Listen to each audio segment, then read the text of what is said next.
আজ আমার গাড়ির সাথে কি হয়ে গেল। 1941 সাল পর আজ বেরিয়ে গেছিলাম টিউশনের উদ্দেশ্যে হিরো হন্ডা নিয়ে। তারপর টিউশন করে বেরিয়ে গেলাম ও চলে এলাম বাইকের ডাক্তারখানা। কিছুদিন ধরে খুব প্রবলেম করছিল। আচ্ছা, এদিকে আমার হিরো হন্ডার জামা প্যান্ট সব খুলে দিয়েছে। তারপর আমার হিরো হন্ডা জামা প্যান্ট পরিয়ে বাড়ির পথে রওনা হলাম বুম বুম করতে করতে।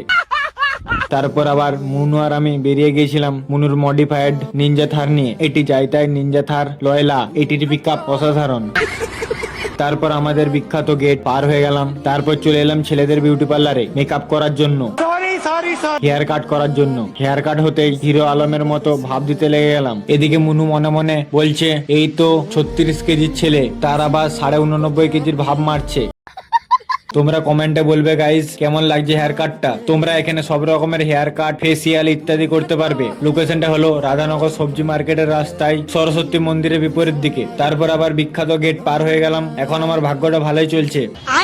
তারপর আবার বাড়ির পথে এগিয়ে গেলাম ফুরফুর বাতাস খেতে খেতে। তারপর আমাদের বাঙালির বিখ্যাত শ্যাম্পু তথা ক্লিনিক প্লাস নিয়ে নিলাম। বাট আমার সাদা মনে একটা কাদার কথা, যে শ্যাম্পুতে কেন শুধু মেয়েদের ছবি থাকে, ছেলেদের কেন থাকে না? তোমরা জানলে কমেন্টে বলবে। তারপর বাড়ির পথে রওনা হলাম, তাই ব্লগ শেষ।